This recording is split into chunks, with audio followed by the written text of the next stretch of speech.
होली 14 और 15 मार्च को। इस वर्ष होली का त्यौहार 2 दिन मनाया जाएगा, जिससे पूरे राज्य में उल्लास का माहौल है। होलिका दहन गुरुवार 13 मार्च की रात को संपन्न हो गया। सामान्य परंपरा रही है कि होलिका दहन के अगले दिन ही होली होती है, लेकिन इस बार विभिन्न पंचांगों के अनुसार होली 14 और 15 मार्च को दोनों ही दिन मनाई जाएगी। कुछ आचार्यों का मानना है कि 15 मार्च को उदीयमान तिथि के अनुसार प्रतिपदा पड़ने के कारण इस दिन होली मनाना उचित होगा।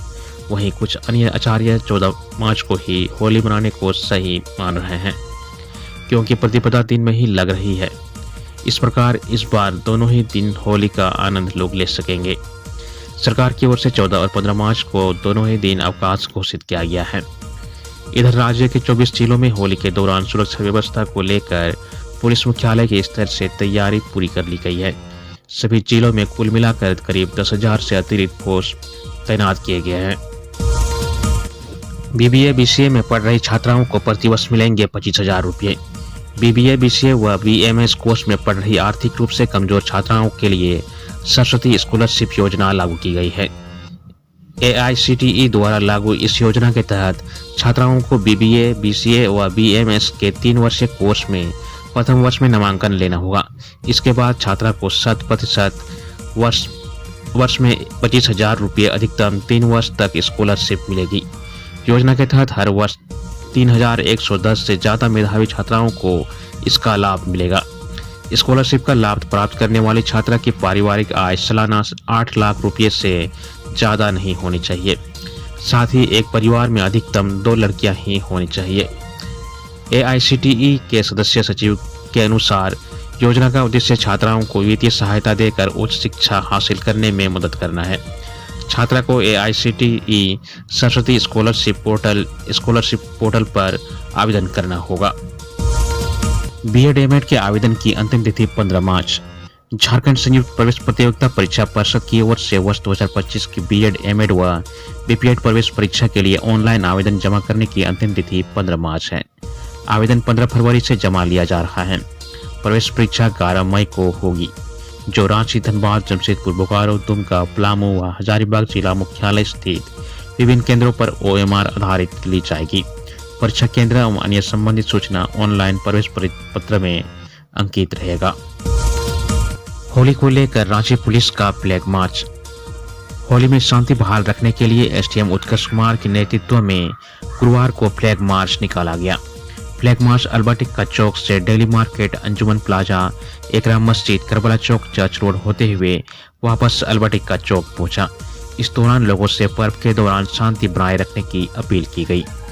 फ्लैग मार्च में CTS DSP KB रमन, कोतवाली DSP प्रकाश सोई, कोतवाली थाना प्रभारी आदिकांत महतो, डेली मार्केट थाना प्रभारी जयप्रकाश राणा, लोअर बाजार थाना प्रभारी दयानंद कुमार, हिंदपीढ़ी थाना प्रभारी सुनील कुशवाहा सहित रैपिड एक्शन पुलिस, IRB, इको जिला पुलिस, PCR, टाइगर मोबाइल शामिल थे।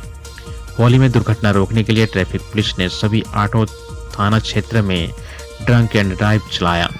इस दौरान 2 पहिया, 3 पहिया ट्रक सहित छोटे 4 पहिया वाहन चालकों की जांच की गई। ड्राइव सुजाता चौक, नारकुम, मोराबादी, बहु बाजार, बरियातुर, लालपुर चौक तक चला। रिम्स 14 व 15 मार्च रहेगा बंद। रिम्स में अब OPD का संचालन सोमवार को होगा। होली को लेकर अस्पताल में 14 और 15 मार्च को OPD बंद रहेगा।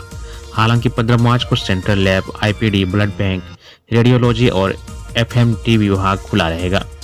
रिम्स के PRDO डॉक्टर राजीव रंजन ने बताया कि इमरजेंसी वार्ड खुला रहेगा। यह डॉक्टर और पैरामेडिकल स्टाफ की ड्यूटी लगाई गई है। सदर अस्पताल के उपाधीक्षक डॉक्टर बिमलेश सिंह ने बताया कि अस्पताल में 8 डॉक्टरों को तैनात किया गया है। इमरजेंसी में सभी सुविधा उपलब्ध है। डॉक्टरों का रोस्टर भी तैयार किया है, जिसके आधार पर वह तैनात रहेंगे। इधर सदर अस्पताल रांची में होली पर 15 मार्च को OPD बंद रहेगा, यानी 14 मार्च को OPD को संचालन होगा। वहीं होली को लेकर रिम्स और सदर अस्पताल पूरी तरह तैयार है। बाबूलाल मरांडी ने हेमंत सरकार पर साधा निशाना। नेता प्रतिपक्ष बाबूलाल मरांडी ने मैया सम्मान योजना को लेकर हेमंत सोरेन सरकार पर निशाना साधा है। उन्होंने सोशल मीडिया एक्स पर पोस्ट कर कहा है कि मुख्यमंत्री हेमंत सोरेन ने चुनाव से पहले 56 लाख महिलाओं को मैया सम्मान योजना की राशि देने का ऐलान किया था, लेकिन अब बस 38 लाख महिलाओं को मैया सम्मान योजना दिया जा रहा है। अब महज 38 लाख महिलाओं के खाते में ही शेष राशि भेजी जा रही है। शेष 18 लाख महिलाओं को अयोग्य या तकनीकी बाध्यता या अन्य कोई कारण बताकर उनकी राशि रोक दी गई है। बाबूलाल मरांडी ने कहा कि बहानेबाजी छोड़कर राज्य सरकार सभी महिलाओं को मैया सम्मान योजना की राशि जारी करने का आग्रह किया है, अन्यथा महिलाओं के हक में भाजपा चरणबद्ध आंदोलन शुरू करने का भी घोषणा किया है। 10 लाख रुपए की अफीम के साथ महिला सहित 4 तस्कर गिरफ्तार। तुपुदना ओपी पुलिस ने 10 लाख रुपए की अफीम के साथ महिला सहित 4 तस्करों को गिरफ्तार किया है। गिरफ्तार किए गए तस्करों में बोकारो निवासी अजय मुर्मू, अनिल मरांडी, तुपुदना निवासी सोमापूर्ति और खरसीताग निवासी सलोमी टोपनो शामिल हैं। इनके पास से 4 किलोग्राम अफीम और 1 स्कूटी बरामद किया गया है। डीआईजी एसएसपी चंदन कुमार सिन्हा ने गुरुवार को एक प्रेस वार्ता में बताया कि गुप्त सूचना मिली थी कि तुपुदाना के बिरमाद पुल से पहले किराए के मकान में अजय, अनिल, सोमा और सलोमी अवैध अफीम की खरीद बिक्री कर रहे हैं। सूचना के बाद छापेमारी कर चारों को गिरफ्तार कर लिया गया। गिरफ्तार आरोपियों में सोमापूर्ति और सलोमी टोपनो भाई बहन हैं और मूल रूप से खूंटी के निवासी हैं। रामदास सोरेन के छोटे भाई का रिम्स में निधन। झारखंड सरकार के शिक्षा मंत्री रामदास सोरेन के छोटे भाई राम सोरेन का गुरुवार की सुबह रिम्स में निधन हो गया। राम सोरेन को 15 दिन पहले इलाज के लिए रिम्स में भर्ती कराया गया था। निधन की जानकारी मिलते ही मंत्री रामदास सोरेन अस्पताल पहुंचे। छोटे भाई के निधन से रामदास सोरेन काफी आहत हैं। उन्होंने सोशल मीडिया पर अपना पोस्ट भी साझा किया। रांची से सड़क मार्ग से पार्थिव शरीर को लेकर शिक्षा मंत्री रामदास सोरेन खुद गूड़ाबांध आवास पहुंचा। वहां से विधि पूरी करने के बाद भुइयाडी स्थित स्वर्ण रेखा बरिंग घाट पहुंचे, जहां उनकी अंत्येष्टि की गई। शिक्षा मंत्री रामदास सोरेन के भतीजे विक्टर सोरेन ने बताया कि उनकी मां का निधन काफी पहले हो गया था। परिवार में 2 भाई और 1 बहन रह गए हैं। विक्टर बड़े हैं जबकि बहन की शादी हो चुकी है। राज्य के शिक्षा मंत्री रामदास सोरेन के छोटे भाई राम सोरेन के निधन पर मुख्यमंत्री हेमंत सोरेन ने निधन पर गहरा दुख व्यक्त जताया है। उन्होंने कहा कि मरम गुरु दिवंगत आत्मा को शांति प्रदान करें, शोकाकुल परिवार को दुख की विकट घड़ी सहन करने की शक्ति प्रदान करें। बुढ़मुखी मातवे गांव में अमन साहू का हुआ अंतिम संस्कार। एनकाउंटर में मारे गए गैंगस्टर अमन साहू का शव लेकर परिजन मेदिनीनगर से बुधवार की रात करीब 11 बजे पैतृक गांव मतवे पहुंचे। शव यहां लाते ही माहौल गमगीन हो गया।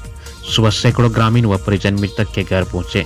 करीब 8 बजे शव को अंतिम संस्कार के लिए स्थानीय मुक्तिधाम ले जाया गया, जहां पिता निरंजन साहू ने मुखाग्नि दी।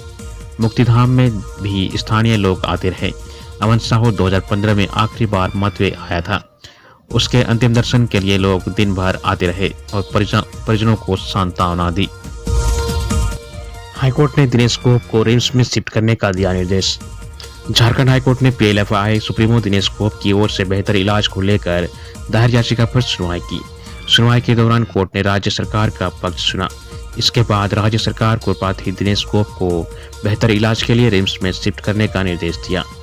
इस संबंध में उठाए गए कदमों की जानकारी प्रस्तुत करने का भी निर्देश दिया गया है। मामले की अगली सुनवाई 27 मार्च को होगी।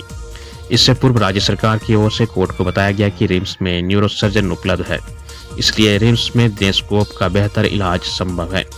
यह भी बताया गया कि जेल अधीक्षक की ओर से एसपी से पुलिस फोर्स देने का आग्रह किया गया है, ताकि दिनेश को रिम्स में शिफ्ट किया जा सके। कोर्ट ने पिछली सुनवाई में राज्य सरकार से पूछा था कि दिनेश के बेहतर इलाज के लिए देवघर एम्स या रिम्स में न्यूरोसर्जन की व्यवस्था है या नहीं।